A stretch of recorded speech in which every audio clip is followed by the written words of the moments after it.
Oke, acara selanjutnya adalah tentang ultralight nih. Ini udah pada subuh semua sih di sini ini tentang ultralight. Tapi kita akan mengadakan Q&A.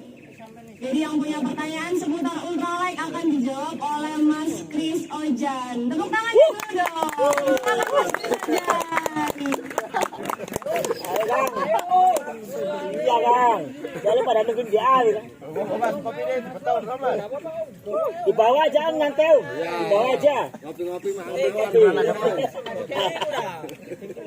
Beratan pagi-pagi udah kuliah.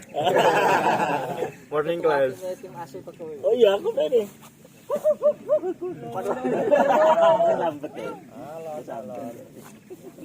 Assalamualaikum warahmatullahi wabarakatuh. Pertama kali mau ngucapin dulu kali ya. Happy first anniversary untuk komunitas Keriore ya. Selamat mudahan langgeng.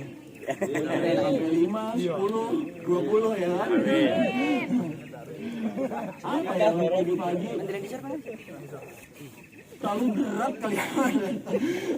Iya. Ini aja sih. Apa ya? Dadakan. Jadi nggak ngerti materinya mau apa. Makanya saya minta ke Mas Afid. Kayaknya sesi tanya jawab aja deh kayak biar lebih ada interaksi antara saya sama teman-teman. Jadi ya kan nggak melulu saya yang bisa jawab, mudah-mudahan teman-teman juga ada yang bisa jawab kalau misalnya memang ada pertanyaan juga dari teman-teman gitu. Ya kayak gitu aja. Oh ya, perkenalkan nama saya Chris gitu. Hai Mas Chris. Sekarang saya stay di Malang, asli Serang tapi stay di Malang. Kali ada teman-teman yang dari Malang yang deket-deket nggak tahu yang saya ada di Malang.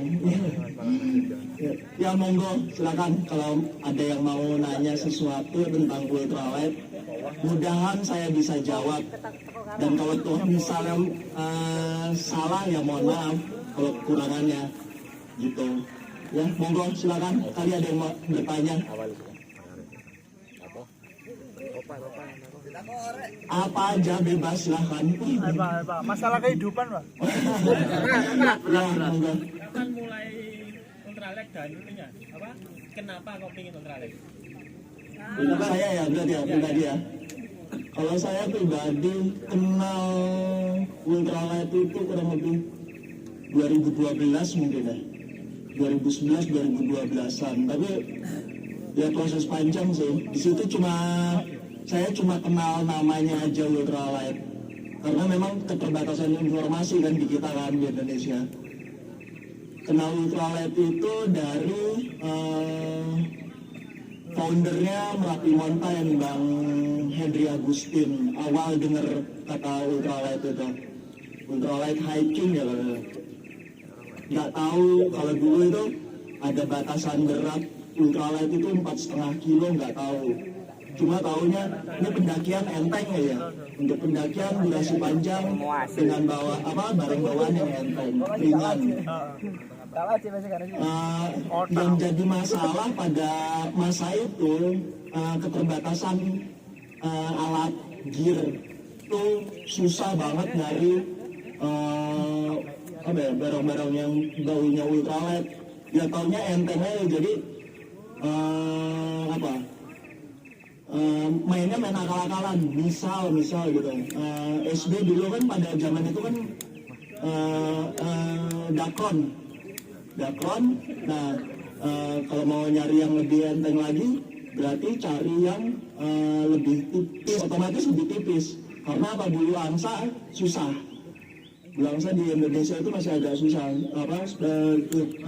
Sleeping bag. Kalau jaket banyak. Nah ada beberapa teman-teman yang akhirnya bikin sleeping bag bulu angsa dari jaket. Jadi jaket dibongkar, diambil bulunya, terus dia bikin lining sendiri, bikin bungkusnya sendiri. Ya main akal-akalan gitu. Terus sempat populer juga kan SB Makalu ya, Makalu. Nah Makalu enteng, tapi kalau misalnya untuk nahan suhu gunung yang di bawah 7 mungkin ya. Wah, dingin pasti, tembus. Diakalin lagi pakai thermal BP di backup, itu agak mending gitu kan. Itu ya pada zaman itu sih emang susahnya alat sih, gila. Ya bersyukur 3 tahun kebelakang ini kan banyak maker-maker lokal tuh muncul yang akomodir gear-gear, tas, shelter. Nah itu baru sleeping bag, belum shelter lagi dulu itu. Nyari bahan bahan tenda yang katanya sekarang yang seal nilon aja. Ya, bahan apaan itu, orang dulu zamannya 210T itu kan susah, frame alloy susah itu. Makanya Bang Henry itu kenalin di Indonesia, sempet kok dia bikin bulutin, namanya bulutinnya apa ya, lupa nama bulutin dia mingguan kalau nggak salah. Dia bikin ngenalin ultralight itu di Indonesia. Nah karena dia itu kerja di salah satu perusahaan yang internasional, jadi untuk dia gear ultralight itu agak mudah karena dia misalnya kerja kebetulan lagi di luar negeri, dia bisa dapat kan terus informasi soal ultralight lebih banyak di luar kan, itu lebih gampang dia mulai kenalin. Terus ada kayak acara kayak gini juga, dia pendakian bersama setiap weekend itu ada pendakian bersama. Ya begini kurang lebih acaranya begini, cuma lebih apa ya, lebih sederhana aja ya, dia kayak dakwah lah, kenalin nih kalau ini tenda ini beratnya sekian gitu, terus alat masaknya ya kayak gitu. Akhirnya muncul ada komunitas forum komunikasi di Kaskus OANC itu. Nah bahan-bahan itu diangkat ke OANC. Akhirnya ya itu mulai agak rame ketika diangkat lagi sama Mimin Jali di Facebook ya, IB gitu. Ya kayaknya cukup deh kayaknya. Ada lagi yang lain? Ya. Kenapa kok ada angka perspektif 4,5 itu dari mana? Dianggap ultralight itu. Itu susah itu kalau di kita ya, kalau di Indonesia kenapa 4,5 kilo? Karena di negara asalnya segitu. Yang pada akhirnya ya kita universal aja, ya kan? Ikut sesuai negara asal. Nggak tahu-tahu, nggak moro-moro kita langsung 4,5 kilo. Enggak kan? Dulu di awal malahan sempat 8 kalau nggak salah di 2000. Saya jalan sama Jali itu di 2016 itu masih 8 atau 7 gitu. Kalau nggak salah. BSWT ya yang di grup ya, yang di UB ya. Tapi pada waktu itu ya mau ngejar 4,5 juga sulit ya. Karena apa? Ya itu balik lagi keterbatasan alat sih. Ya kan? Dari tas yang enteng susah. Saya sampai mutil carrier 40 liter saya. Carrier dari 1,3 kilo jadi 800 gram ya itu udah bersyukur banget gitu. Ya. Jadi nggak mendadak langsung 4,5, enggak. Ada prosesnya kok, berjalan prosesnya. Dengan semakin banyaknya alat ultralight yang kita mudah ya sekarang kan mudah ya didapat kan. Jadi kayaknya 4,5 ya gampang aja. Ya itu kan 4,5 kayaknya kebanyakan rata-rata di sini kalau yang udah nerapin pendakian ultralight kayaknya 4,5 malah banyak yang kurang juga dari 4,5. Ya itu kurang lebih begitu. Jadi nggak tahu-tahu nggak tiba-tiba langsung 4,5 enggak di kita. Tapi kalau di luar sendiri ya dari mereka muncul awalnya ya tahun-tahun mungkin tahun 50 tahun 60-an ya mereka udah jelas mengkategorikan tipe pendakian ya. kayak misalnya yang heavyweight yang kalau kita sebut konvensional, atau lightweight kan lightweight yang kurang lebih batasannya berapa ya, 6,5 kalau nggak salah, 6,5 kilo. Baru setelah itu ultralight, baru di bawahnya ultralight ada super ultralight kayak gitu. Kayak gitu ya, apa ya, kalau di luar sana lebih jelas batasan pengkategoriannya kan lebih jelas. Kalau di kita ya paling yang ngebedain apa, ultralight sama konvensional udah gitu. Dan jadi nggak ada pengkategorian berat, kecuali memang yang ultralight sendiri memang udah mau disebut apa, mau ultralight ya 4,5 kilo ya, cukup ya. Nah kan ada lagi. Kalau misalnya ada teman-teman ini Om yang apa mau hijab ke UL, kira-kira ada tips-tipsnya nggak? Apa dulu gitu? Umum nih ya, kalau mencari mau UL ya, awal itu yang jelas ya ini sih, gearnya sih, yang pasti itu yang diturunin beratnya gearnya. Baru setelah itu nanti apa, toleransi terhadap batasan diri ya. Mulai gear aja deh. Kalau gear kan di grup sering dibahas tuh big three, 3 besar. Tas yang direduksi bobotnya itu tas, terus sleeping bag, terus shelter. Kenapa di awal itu 3 itu? Karena memang yang bobotnya lumayan berat dari konvensional ke UL itu jelas 3 benda itu. Misal tas, kalau yang konvensional kalau di rata-rata nih sekarang kan rata-rata 1 kiloan ya tas konvensional. Atau ada osprey, misalnya osprey sekitar 800-an. Tapi kalau misalnya untuk yang ultralight bobot tasnya bisa 400, 300, malah ada yang di bawah itu ada yang 200.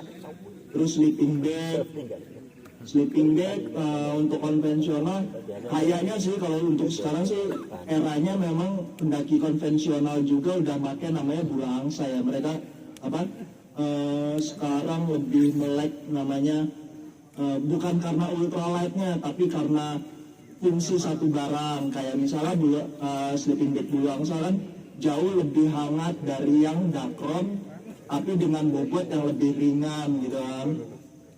Itu ya salah satunya itulah. Kalau misalnya di kita kan masih banyak pendaki konvensional yang pakai Dacron, tapi kalau yang saya perhatikan juga Dacronnya ya nggak standar juga, maksudnya nggak standar pendakian. Kadang masih pakai Dacron yang emang tipis gitu, kelihatannya aja tebal pas di packing, tapi pas digelar tipis gitu. Jadi kan beratnya itu Dacron itu rata-rata kalau misalnya untuk pendakian standar gunung di Indonesia 800 gram, tapi kena suhu 5 derajat beriang, iya kan? Ya gitu. Makanya kalau misalnya kayak SB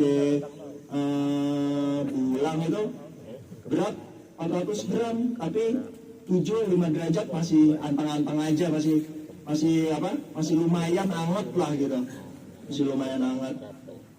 Terus yang ketiga shelter jelas ini bobotnya ini jauh berkurang, nyaris setengahnya.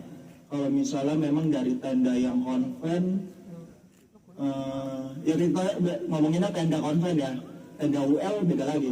Tenda konven sama tenda UL atau tarp itu jelas beratnya nyaris setengahnya. Itu bisa, apalagi kalau misalnya yang udah bisa pakai tarp tanpa inner, dari tenda yang 1,5 kilo ke tarp yang tanpa inner bisa 400 gram. Bobotnya kan jauh kan berkurang.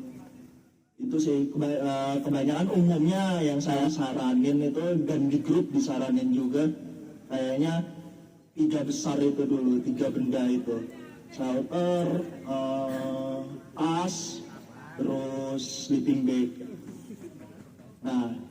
setelah itu masih banyak sebenarnya perintilan-perintilan, benda-benda kecil gitu yang yang tanpa kita sadari itu kalau misalnya kita kurangin juga malah kadang susut bobotnya itu lebih dari 3 berat ini. Misal kayak cooking set atau misalnya apa ya kayak ya kompor itu ya teman kompor.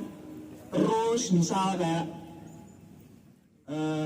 buat pendaki penerangan aja ya, kadang ada yang udah bawa headlamp tambah lagi lampu tenda, padahal headlamp juga bisa jadi lampu tenda, atau lampu tenda juga nggak bisa jadi headlamp ya pasti dipegang kan ya, yang kayak hal-hal yang kayak gitu. Terus misalnya multitools, pisau gitu kan, pisau itu kadang ya tanpa kita sadari tuh kalau misalnya kita cuma pisau gitu kan, cuma pisau. Tapi kalau misalnya kita timbang, ya kalau kita timbang per item itu nggak kelihatan, paling selisih berapa gram, 10-20 gram. Tapi kalau misalnya kita akumulasi semua barang yang mau kita bawa untuk pendakian, itu bobotnya kelihatan baru tuh, wah ternyata masih berat ya gitu.